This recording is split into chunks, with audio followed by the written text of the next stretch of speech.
This podcast is sponsored by Pamela Slack. Some random laughs from Southend-on-Sea. Probably. Thanks, Pam. Welcome to the Daft Lad Podcast. I take no prisoners, just inmates, whatever that fucking means.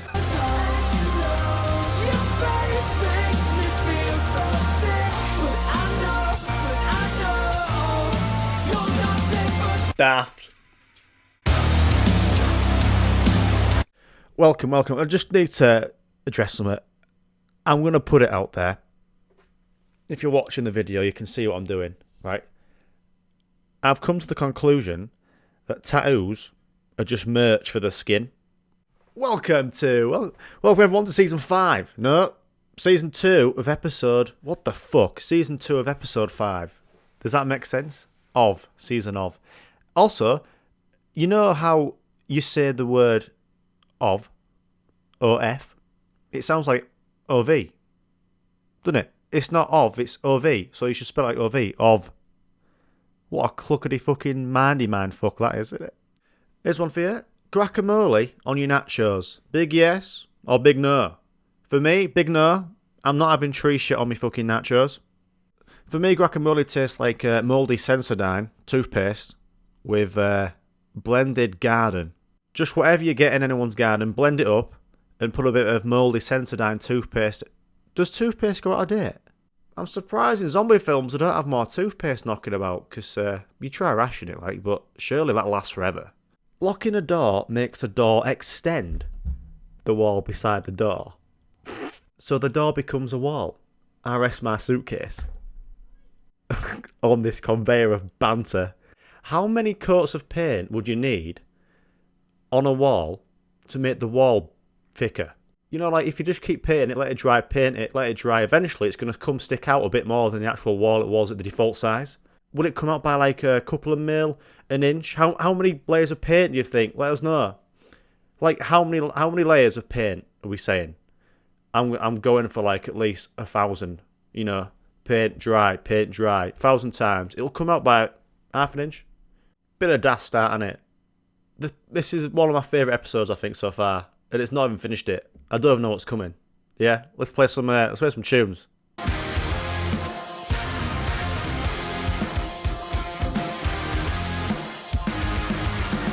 They say you can't drink and drive, but I'm allowed one beer and then I can drive. So can I have that one beer when I drive?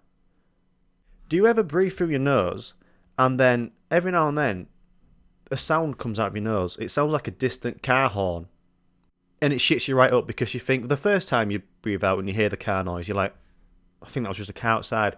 And you breathe out again a second later and it's like, and you're like, fucking hell, is that a car on A127 down to Southend-on-Sea? Or is that just a really, really small car?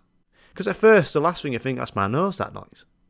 And then you breathe out your nose again for a third time. And you're like, I'm sure someone's got a Corsa. Someone's beeping on a Corsa. And that fourth time, we're like, shit, it's me nose. And how's that happening? What's going on there? Instrument face. Just had tea, chicken dippers and chips in dry fryer. And I did this on the plate because I was bored while I was watching YouTube.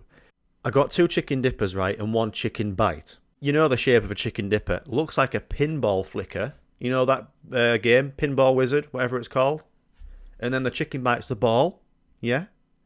If you place the chicken dippers on a 30-degree angle... What am I on about?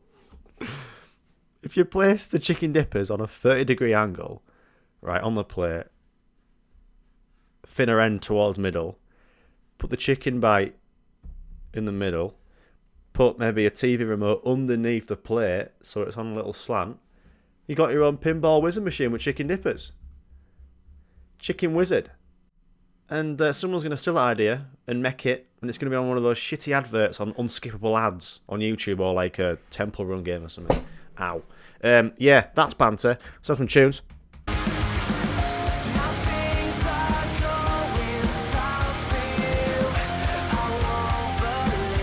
Right, do any of you wonderful people, have you ever come across this type of person who goes to a shop and buys tin mackerel? Can you imagine the loved one at home? You know what I mean? Husband, you're like, oh, Emily, love, when you go to the shop, could you get me mackerel bathed in thinners, please? That'll be wonderful, love. I go, who thinks that? Like, there's people, it's actually on the fucking shelf to sell. So someone's buying it. It's never on sale. I've had it when people bring it into work before. You know, you might go into work and someone puts a Rustler's burger into the microwave, and that's stinks of death. It's like a sandwich corpse. But then someone comes in, new level, brings tin mackerel, opens it up like a sweet corn tin, gets a fork, and just starts eating it. It looks rusty. It's orange. And then someone comes and stands next to you with it, and you're like, just talk to them, yeah, and then you get a whiff of it, and it's like, I don't know whether to shit or sick. Like, I aren't a fan of eating stuff that repeats on me, but I'm not going to eat ocean shit. You know what I mean? Speaking of shit, they've taken all sugar out of chewing gum. Fuming. Don't taste about. I think the best bit is to actually just go get the mint plant and just eat that. Just chew on that mint instead of chewing gum. By the way, if you ever run out of tomato sauce, here's a good advice for you. If you ever run out of tomato sauce at home, you want to get an empty tomato sauce chub. I think I just said chub. That's a fish. Fishy episode, this. Get the empty tub of tomato sauce. Go to your local Mackey's, right? Go to tomato sauce machine. It's not even a machine. It's hand felt. It's manual. Hand felt. Shit. Everyone's cheesy finger's been on it, but wear a glove. And just refill it back up. It might take 20 minutes, but refill that back up and you've got... might not be Heinz, but it's Mackey's flavoured tomato sauce, which is lovely. Make sure you don't get the barbecue sauce that's on tap in McDonald's. Tastes like savoury Calpol. You don't want that on your chicken. Jesus. Imagine if they had McDonald's sauces on tap. Oh my god, this is great. You know they have the tomato sauce barbecue refill station. Just have a whole bar just for sauces. Oh my god, this is great. So you have the reception area, can you call it, the till area, where they're making the food. There's about 10 people stood around one fucking machine. Someone making chips. And the collection area. There's always like a wall. Then it's like toilets. Get the toilets out. Put a bar in there. Sauces on tap in McDonald's, right? Curry sauce, barbecue sauce, tomato sauce, cool mayo. Rich tomato dip. And then you got Big John with tea towel folded over his left shoulder like he's an actual chef. But it's actually just McDonald's sauces. He's just there like that, just right, bud. He's got a range of Mackey's cocktails behind him, all in glass jars. Maybe a neon sign in purple that just says sauce. And then you walk up to buy, you're just like, pint of cool mayo, please, bud. Contactless. Yeah. And then you just rest your left elbow on the bar, just like you're in a pub, in like a movie or something. Just like talking to Big John about footy at weekend. It's in Ox Forest. Drew to Everton. Oh, fantastic, that wasn't it? Great game. Oh yeah, I'll have a strawberry cool mayo, please, John. And then you don't even need a credit card because the sauces are free. They'd probably put them for 20p on there, but then who's putting a cap on 20p on credit card? You know what I mean? Not contactless, like. So you're getting free tap sauces in Mackey's. McDonald's, you know where to find me. It's a great invention. Come and see me. Message me mum or something. You know when you go to like a mate's house or a family's house and they're gonna make you some tea and like a 3-course meal, they really go all out, and you get the standard question from them because they just want to know, and they're like, "Hey Jimmy, is your food nice? All right?" And then the standard reply is, "Yeah, very good, great cooking, great fingers." So you say that, but it's not really great cooking. They've put something in the oven and it's cooked. They didn't prepare it. That's what I'm saying. They may have put the ingredients together, but it's the oven that fucking cooks it. It isn't like they're sat in the oven with it, cooking at the same time. Then you could call it, yeah, they cooked it because they hold it as they were getting cooked. So they didn't cook it. So when you finish the food, just say thank you to the oven. And don't say anything to anyone because the oven cooked it. Like your main/dessert comes out and it's just like on the same plate. It's just been cooked in oven. They haven't cooked it, the oven cooked it, but you're just like, oh my god, is that Terry's chocolate orange with a side of lasagna? That's absolutely cracking. Well, hats off to the oven. Well done, oven. And then you see the chef and they're just like, what? You fucking what, mate? I've just cooked you that. Here's another relatable eating situation. It's all relatable, this podcast. That's why it's daft as shit tits. So when you're out for a meal with like 8 people, and halfway through the main course, everyone is just into it. They're like animals. So they've been hungry for like an hour, waiting for it, and they're in it. No distractions. So then halfway through the main course, you're tucked in, and everyone's in like animal mode. No one's talking, it's silent. And you're in the same boat. And you might be a quick eater like me, so everyone else is in silent animal mode halfway through the food. I'm on my last slice of chocolate lasagna, right? I've eaten it. I've got another 5 minutes on my chocolate lasagna, but I need a drink. So I put my cutlery down. Makes that noise. The cutlery noise. When you put the fork and the knife down at the same time, for some reason everyone thinks that you're finished. And then a few people who hear the cutlery noise think you're finished.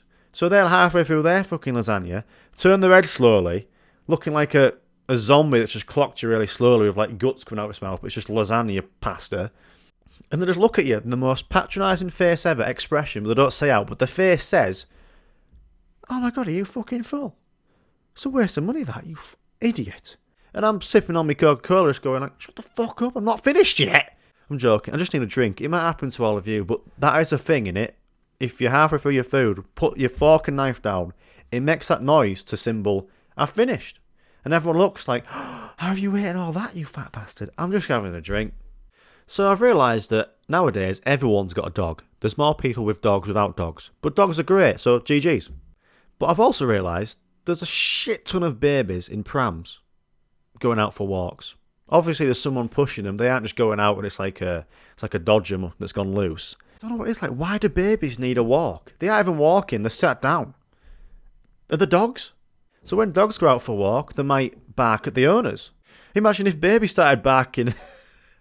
So a baby's just dogs and just start barking at the parents when they get pissed off. Imagine babies started barking.